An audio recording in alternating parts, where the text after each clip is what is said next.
the mystic eye, eminent personalities from various walks of life in conversation with Sadhguru. This week's episode features Justice Jasti Chelameswar in conversation with Sadhguru as they explore the pressing issue of corruption and reviving the national spirit in India. Mr. Chelameswar served as the additional judge of the High Court of Andhra Pradesh. In 2007, he became the Chief Justice of Guwahati High Court and was later transferred as the Chief Justice of Kerala High Court. In October 2011, he was elevated as a judge of the Supreme Court of India. I suppose so long as human beings being what they are and the society is what it is, there are certainly bound to be certain things which are right and certain conduct which is right, certain conduct which is not right. I don't think anybody would contribute to the proposition that corruption is right from any point of view. Let me tell you. Somebody who is sitting in a public office making money using his office. Let me tell you. Yep. See, you're calling it corruption. I have had the unfortunate privilege of sometimes moving closely with the people whom you consider corrupt, okay? All right. And you will be amazed. You will be amazed. And initially it was shocking to me, but when I really look through them, I see the reasoning. They don't think they're corrupt. I'll tell you.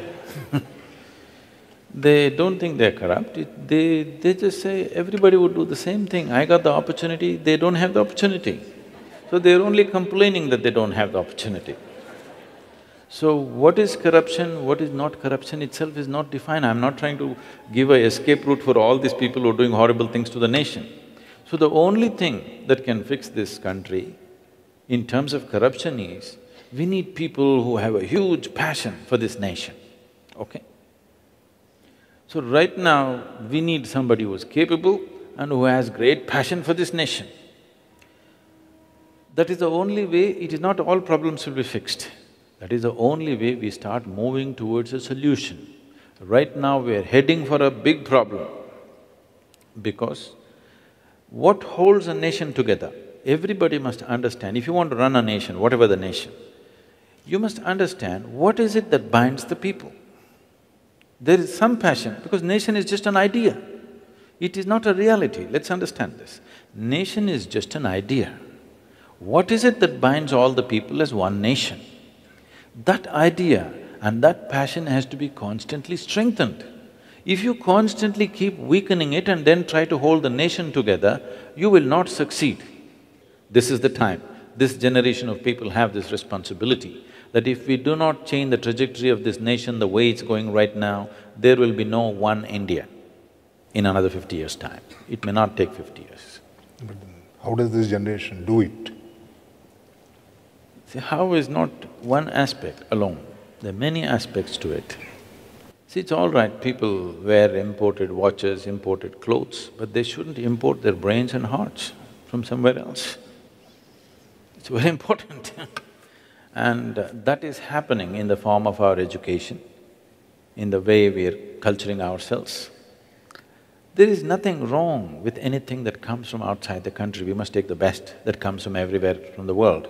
That is the nature of any evolving, growing society. But at the same time, what holds us together as a nation should not be sacrificed. If you sacrifice that, you won't be able to hold it together. People will not stay together. You know, you can't hold 3-4 brothers together. Unless you bind them emotionally and create a passion towards something, you can't bind them together. If the parents did not take care of that, you can't hold them together, they'll go away somewhere. If they live far away, they won't fight. If they come close, they will be in your court. You must understand what holds the nation together. The basic thing that held this nation together was always that in this nation, we did not believe this nor that. Only thing is, we knew we have to become free. Liberation was the highest goal. If you keep it that way, if you manage to activate this back in the society, you will see people will stay together. Otherwise, every group will form its own belief systems and they will all go separate. You can't keep them together. At the very birth of this nation, we broke into three pieces. Every 100 years we may come to it, or less, if we do not take care of a few fundamentals. And what measures are to be taken to create that atmosphere where people work towards that goal? It's best that what you're strong on, you build on that. You don't try to build an America, an United States of America and India, it's never going to work. You build an India in India. A strong, powerful India you can build. The North American people are there the way they are because they came there for a different reason and they came together for that reason and that reason is working for them. Here it's not like that. This is a completely different reality. You're trying to superimpose another reality upon yourself, that will not work. This is not against anything. This is not for anything. I'm speaking English language, haven't I? So I'm not against anything for that matter. But I'm for that which works, I'm against all those things which do not work. Why do you want to invest time and life and people's lives in things that do not work? We clearly know. From my experience of working with the village, being in the villages, I clearly know at least 50 to 55% of the people, their existence is like cattle, not like human beings, the quality of life, okay? They're somehow managing, so we think they're okay. So they're somehow managing, that is not life. After 60, 70 years, 2 generations of people, their lives are gone and if still we can't find basic solutions, that means we're doing something wrong, isn't it? And why do you think it didn't work for 67 years? What is your analysis or understanding of it? It's essentially because of this. We are trying to transform people from being Indian to being English. Do you understand? English language is the only thing we should have picked up because that's a passport to the world. I'm saying what we pick up, if you go shopping, what you pick up from a shop is by choice. If you pick up compulsively or you buy whatever they're selling, it's a stupid thing. So, the idea of Mahatma Gandhi and the rest of the clan fighting for freedom and getting the British out was so that we could choose what we want to do with our lives. We did not choose because we were lethargic or we were just overwhelmed or we were just… our idea of superiority was, misplaced. We somewhere thought anybody who conquers must be superior. We just try to implement that system as it is, including the judiciary, everything as it is. See, I'm not talking about traditional values. I'm not talking about India being an isolated nation doing its own thing. No. As I said earlier, if you go shopping, you must choose what you want.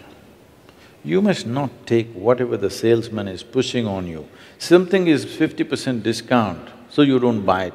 You buy something that you need, isn't it? So even from the rest of the world, the same thing. You pick up what is going to be good for us. You don't pick up something that they're peddling to us. So what they don't need, they would like to peddle to you. You should have the sense not to take it in. You must take in what we need and what will work for us. English language works for us, or we picked it up. Maybe we didn't pick it up, it was thrust upon us, it doesn't matter, but somehow it worked out for us. Everything else you must see, from a simple thing to anything. There's a classic example, the tribal school close to the ashram where we've been working. First I went there about 15 years ago to see… we thought we will, participate in the school in some way and I wanted to see how the children are. I went there and all these kids, there's just about 11, 12 kids in the school and they're all wearing ties. The ties are worn here, like a necklace, okay? Long string and tie here. So I said, first thing is, remove these damn ties. Why are these children hanging these ties here on their chest and walking around? This is not a necklace. But the kids don't know what's the difference. Something you have to wear like this, they know only this and they're wearing it. In Tamil Nadu, if you wear tie in the summer, it's as good as a nose, you know. So I'm saying from something so simple, what food to eat, what is comfortable in tropical weather, what is the best thing to eat, what is the best thing to wear, is something that we have to look at, isn't it?